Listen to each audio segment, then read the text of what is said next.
오늘의 사연은 전 세계를 울린 단 8분짜리 영상에 대한 이야기입니다. 시청률 75%를 기록했고 중국 외교부는 말이 없었습니다. 서울이라는 도시는 아무 말도 하지 않았는데 전 세계가 조용해졌죠. 도시는 멈추지 않았고 사람들은 명령도 없이 움직였고 누군가는 울었습니다. 그런데 그 중심엔 그냥 흐르기만 했던 어떤 강이 있었을 뿐입니다. 그 강이 어떤 강이었을까요? 그 강이 어떤 강인지 알 것 같으시면 댓글로 내용과 소중한 경험을 공유해주세요. 그럼 그 강에 대해 지금부터 알아보도록 하겠습니다. 그 전에 구독과 좋아요를 눌러주시면 더 좋은 감동 영상을 보실 수 있습니다. 그건 강이 아닙니다. 한강은 실패한 모델입니다. 중국 대표의 말이 회의장을 가득 채웠습니다. 세계 도시환경포럼의 마지막 날이었죠. 저는 그 자리에서 펜을 놓았습니다. CNN 특파원으로서 수많은 국제포럼을 취재했지만 이런 노골적인 도발은 드문 일이었어요. 그게 데이터인가요? 아니면 정치인가요? 제 질문이 날카롭게 튀어나왔습니다. 회의장이 순간 얼어붙었죠. 중국 대표 왕 씨의 얼굴이 굳어졌고 다른 참석자들의 시선이 저에게 쏟아졌어요. 제 심장이 빠르게 뛰었습니다. 저는 중립을 지켜야 하는 기자였으니까요. 그러나 그 순간 저는 단지 기자가 아니었습니다. 진실을 위해 싸우는 사람이었죠. 로라 케인 CNN입니다. 세계 30개 도시의 수자원 관리 시스템을 취재했습니다. 데이터 없이 한 도시의 시스템을 평가하는 건 이 포럼의 취지에 맞지 않다고 생각합니다. 제 말이 끝나자 작은 박수 소리가 들렸어요. 한국 대표단이 미소를 지었습니다. 그러나 왕 씨의 표정은 더욱 딱딱해졌죠. 당신의 의견은 존중합니다만 우리는 충분한 근거가 있습니다. 중국의 수자원 관리 시스템이 더 효율적이라는 점은 명백합니다. 회의가 끝난 후 호텔 로비에서 한국 대표단의 김민수 국장이 다가왔습니다. 로라 씨, 당신의 질문에 감사드립니다. 사실 저희도 놀랐어요. 김 국장의 목소리는 조용했지만 단호했습니다. 그의 손에는 서울시의 공식 초청장이 들려 있었어요. 직접 와서 보세요. 한강이 어떻게 서울과 공존하는지, 그리고 그것이 왜 중요한지를. 저는 초청장을 받아들었습니다. 창밖으로 보이는 뉴욕의 빌딩들 사이로 허드슨 강이 희미하게 빛났죠. 모든 강은 도시의 심장입니다. 그러나 어떤 강은 도시의 영혼이 되기도 하죠. 한강이 정말 실패한 모델인지 아니면 다른 무언가가 있는지 확인해야 했습니다. 그날 밤 저는 한국에 대한 자료를 찾아보았어요. 서울의 한강은 양쯔강이나 미시시피강처럼 위대한 규모는 아니었죠. 그러나 그것이 도시와 맺은 관계는 독특해 보였습니다. 제 노트북 화면에는 한강의 야경이 빛났어요. 서울이라는 도시가 강을 품고 있는 모습이었습니다. 마치 서로를 지키는 것처럼요. CNN 본사에서는 제 취재 제안을 곧바로 승인했습니다. 한강 침묵의 강. 그것이 제가 제안한 특집 제목이었어요. 아직 그 침묵이 무엇을 의미하는지는 알 수 없었지만 그 침묵 속에 진실이 있다고 느꼈습니다. 저는 노트북을 닫고 가방을 쌌어요. 서울행 비행기는 내일 아침이었습니다. 인천국제공항의 자동문이 열리며 한국의 공기가 저를 반겼습니다. 습하면서도 선선한 공기였어요. 도착장에서 젊은 남성이 제 이름이 적힌 팻말을 들고 있었죠. 로라 케인 씨, 이정수입니다. 서울시 국제협력과 소속이에요. 이번 취재 동안 저와 함께하게 될 겁니다. 이정수는 조용하지만 따뜻한 미소를 지닌 사람이었습니다. 그의 영어는 유창했고 제스처는 절제되어 있었죠. 우리는 공항철도를 타고 서울로 향했어요. 직접 대중교통을 경험해 보셨으면 해서요. 서울을 제대로 이해하려면 시민들의 일상을 봐야 합니다. 기차 안은 놀랍도록 조용했습니다. 뉴욕 지하철이라면 상상할 수 없는 침묵이었죠.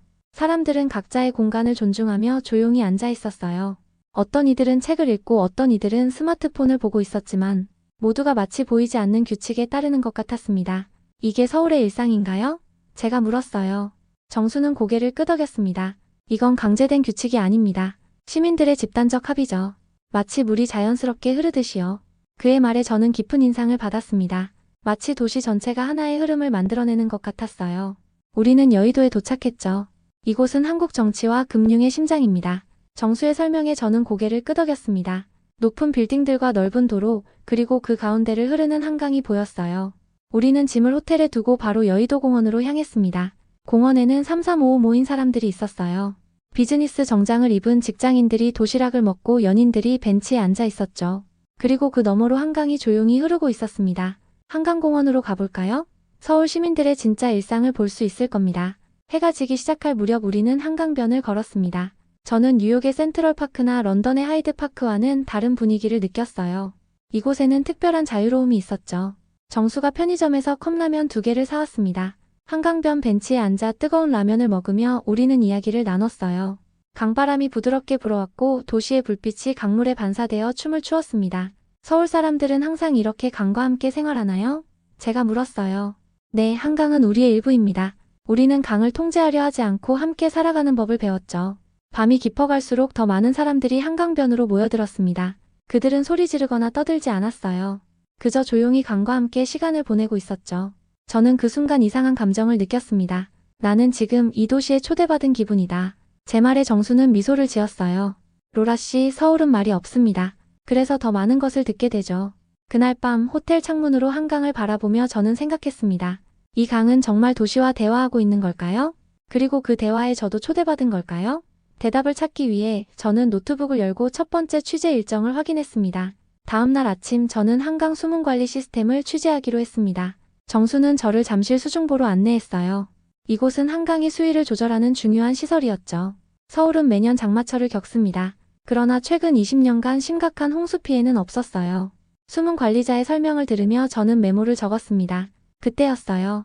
강변에서 갑작스러운 소동이 일어났습니다. 한 외국인 관광객이 물에 빠진 것이었죠. 도와주세요. 물속에서 팔을 휘젓는 관광객의 목소리가 들렸어요. 그 순간 제 몸이 스스로 움직였습니다. 가방을 던지고 재킷을 벗어던진 다음 저는 한강으로 뛰어들었어요. 차가운 물이 온몸을 감쌌고 순간 어린 시절의 기억이 떠올랐습니다. 저는 12살 때 홍수를 경험했어요. 미시시피 강이 범람했을 때 우리 가족은 집을 잃었습니다. 물은 저에게 두려움 그 자체였죠. 그런데 지금 제가 물속으로 뛰어든 이유를 저도 이해할 수 없었어요. 본능적인 반응이었을까요? 물속에서 저는 관광객에게 다가갔습니다. 그는 일본인 남성이었고 셀카를 찍다가 실수로 물에 빠진 것 같았어요. 그의 팔을 잡고 강변으로 향하려는 순간 물살이 갑자기 거세졌습니다. 제 힘으로는 역부족이었죠. 그때 누군가가 물속으로 뛰어들었어요. 정수였습니다. 그리고 곧 한강경비대의 구조보트가 도착했죠. 우리는 모두 안전하게 강변으로 올라왔어요.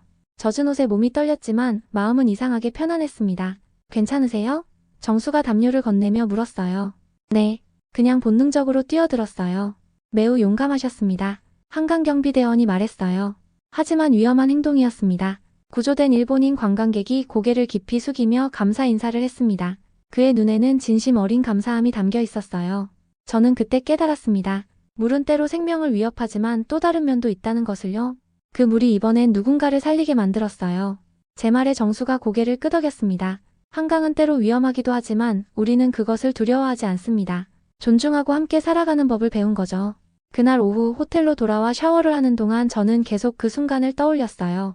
어린 시절 홍수에 트라우마가 있었는데 어떻게 망설임 없이 물에 뛰어들 수 있었을까요? 아마도 이 강에는 제가 아직 이해하지 못하는 무언가가 있는 것 같았습니다. 서울 시민들처럼 저도 이 강과 다른 관계를 맺기 시작한 걸까요? 다음 날 저는 서울의 수문 시스템을 더 자세히 취재하기로 했습니다. 정수는 저를 서울시 재난안전대책본부로 안내했어요.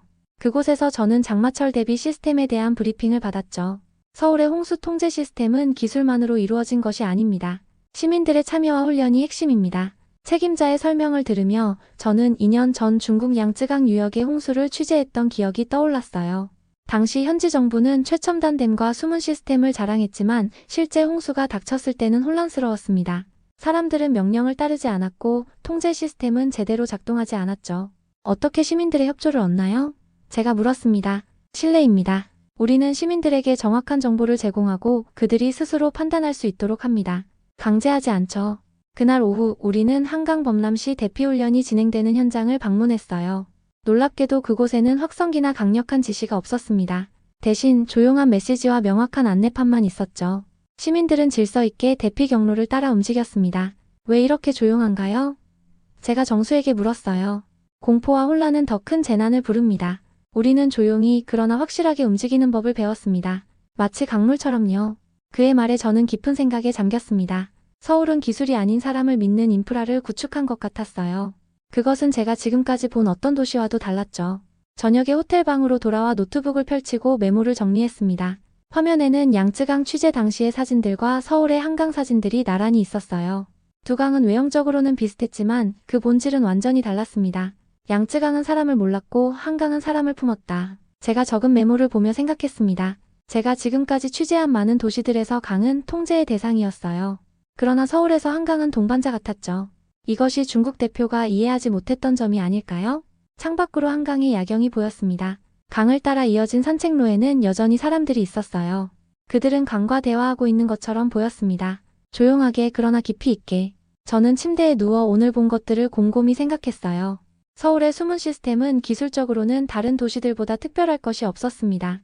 그러나 그 시스템이 작동하는 방식 그리고 시민들과의 관계는 독특했죠. 그것은 마치 신뢰의 인프라였습니다.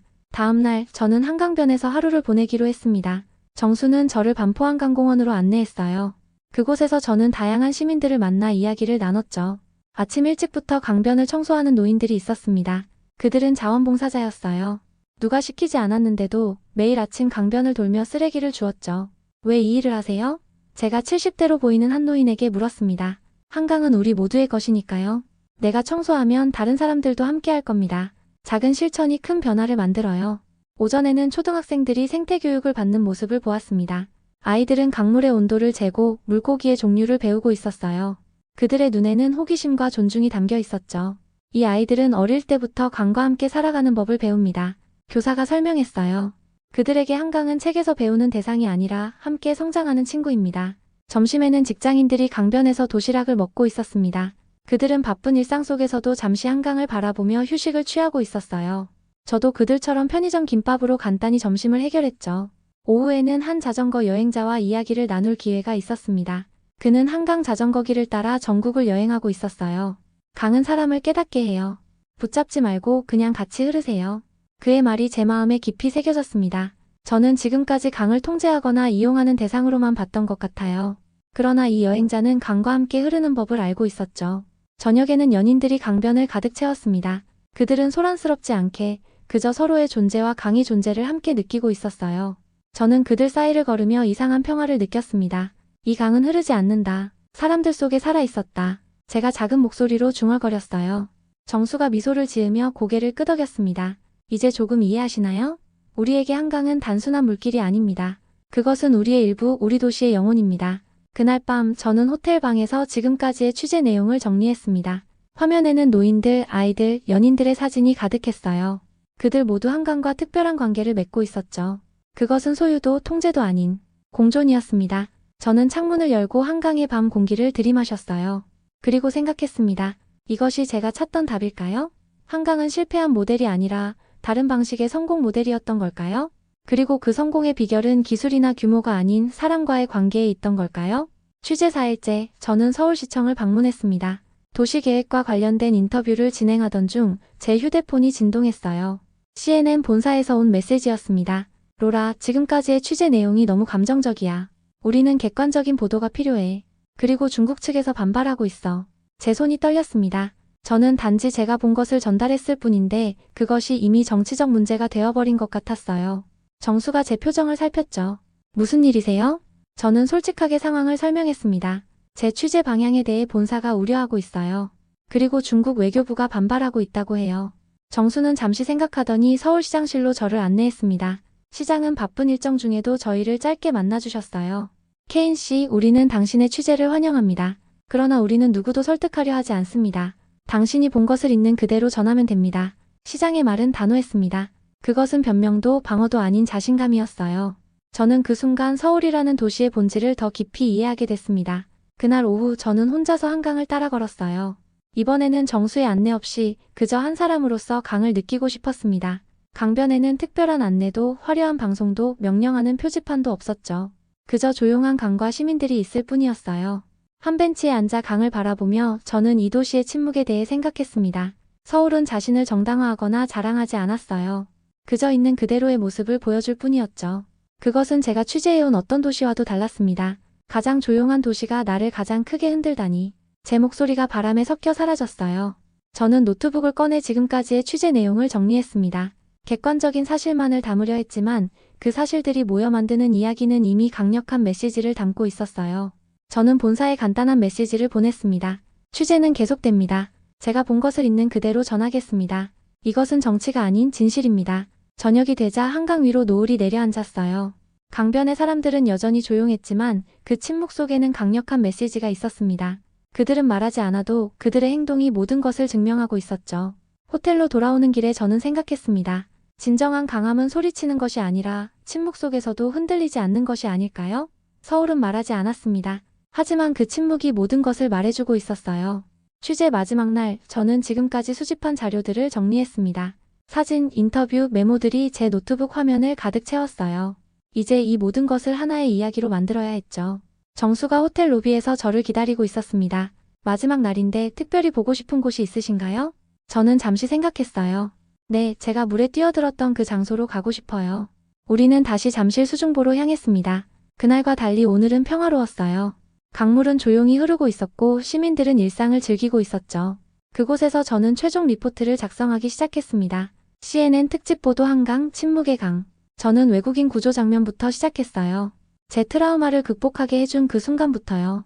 그리고 질서 있는 시민들, 자발적으로 강을 청소하는 노인들, 생태 교육을 받는 아이들, 그리고 강과 함께 살아가는 모든 풍경을 담았습니다. 이 리포트는 내일 방송될 예정입니다. 제가 정수에게 말했어요. 솔직히 어떤 반응이 있을지 모르겠네요. 정수는 미소를 지었습니다. 중요한 건 진실입니다. 당신이 본 것을 있는 그대로 전달하는 것이죠. 저는 고개를 끄덕였어요. 그리고 마지막으로 리포트를 마무리했습니다. 한강은 세계에서 가장 길거나 가장 넓은 강이 아닙니다.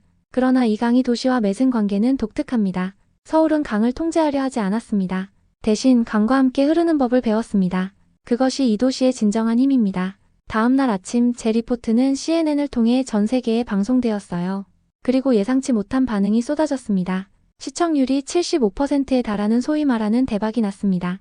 사람들은 서울의 접근 방식에 깊은 인상을 받은 것 같았죠. 중국 외교부는 당황한 해명을 내놓았습니다. 우리는 한국의 수자원 관리 시스템을 존중합니다.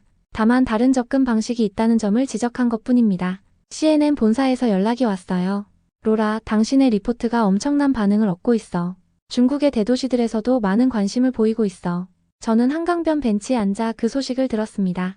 강물은 여전히 조용히 흐르고 있었어요. 아무것도 변하지 않은 것 같았지만 동시에 모든 것이 변한 것 같았죠. 도시는 말을 하지 않았다. 대신 흐름으로 증명했다. 제 옆에 정수가 앉았습니다. 이제 이해하셨나요? 왜 우리가 강을 통제하려 하지 않는지? 저는 고개를 끄덕였어요. 네, 이제 조금은 알 것 같아요. 통제는 일시적이지만 흐름은 영원하니까요.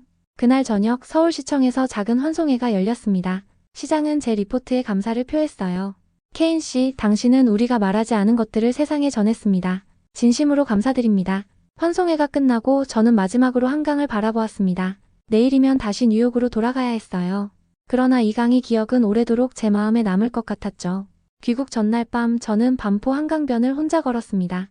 일주일 전 저는 완전히 다른 사람이었어요. CNN의 유능한 특파원, 객관적인 관찰자, 강을 두려워했던 사람. 그러나 지금의 저는 달라졌습니다. 이 강은 저를 변화시켰어요.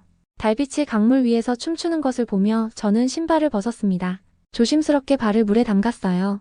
차가운 물이 제 발가락 사이로 흘렀죠. 더 이상 두렵지 않았습니다. 그저 자연스러웠어요. 메모장을 꺼내 마지막 문장을 적었습니다. 나는 기자다. 진실을 쫓아왔다. 그러나 이제는 강에게 먼저 질문하게 되었다. 그것은 단순한 메모가 아니었어요. 저 자신에 대한 깨달음이었죠. 지금까지 저는 답을 찾기 위해 질문했습니다. 그러나 이제는 질문 자체가 중요하다는 것을 알게 됐어요. 올바른 질문을 하면 강은 스스로 답을 알려줍니다. 로라 씨? 뒤에서 정수의 목소리가 들렸습니다. 그는 저를 찾아 나선 것 같았어요. 여기 있었군요. 모두가 찾고 있었어요. 내일 아침 일찍 출발하는데 정수 씨, 왜 그날 저를 따라 물에 뛰어들었나요? 제 갑작스러운 질문에 정수는 잠시 당황한 듯 했어요. 그러나 곧 미소를 지었죠. 그냥, 그게 자연스러웠어요. 강이 그렇게 하라고 말한 것 같았습니다. 우리는 나란히 앉아 잠시 강을 바라보았습니다. 말이 필요 없었어요. 강이 모든 것을 말해주고 있었으니까요. 뉴욕으로 돌아가면 허드슨 강을 다시 볼 거예요. 제가 말했습니다. 그리고 이전과는 다르게 볼 것 같아요. 정수는 고개를 끄덕였죠. 모든 강은 이야기를 가지고 있습니다. 우리는 단지 듣는 법을 배우면 돼요. 다음 날 아침 인천공항으로 향하는 차 안에서 저는 창밖으로 마지막으로 한강을 바라보았습니다. 강은 여전히 흐르고 있었어요. 변한 것은 오직 저 자신뿐이었죠. 비행기에 오르며 저는 제 노트북을 열었습니다. 다음 특집 기사의 제목이 이미 머릿속에 떠올랐어요. 세계의 강들, 우리가 듣지 못한 이야기들. 창밖으로 서울이 점점 작아졌습니다. 그러나 한강의 교훈은 제 안에서 더욱 커지고 있었어요. 강은 흐르지 않습니다. 우리와 함께 살아갑니다. 그리고 때로는 우리에게 가장 중요한 질문을 던집니다. 우리가 해야 할 일은 그저 듣는 것뿐이죠. 저는 마지막 메모를 적었습니다. 침묵 속에 가장 큰 진실이 있다. 그리고 비행기가 구름 위로 솟아오르며 저는 이제 어떤 강도 두렵지 않다는 것을 알았습니다. 왜냐하면 모든 강은 결국 바다로 흐르고 모든 이야기는 결국 하나로 연결되기 때문이죠. 마치 서울의 한강처럼 조용히 그러나 확실하게. 오늘의 사연은 어땠나요? 한강에 대하여 새로운 느낌을 받았습니다. 강은 5천년 동안 우리와 함께 숨쉬고 발전하고 있었습니다.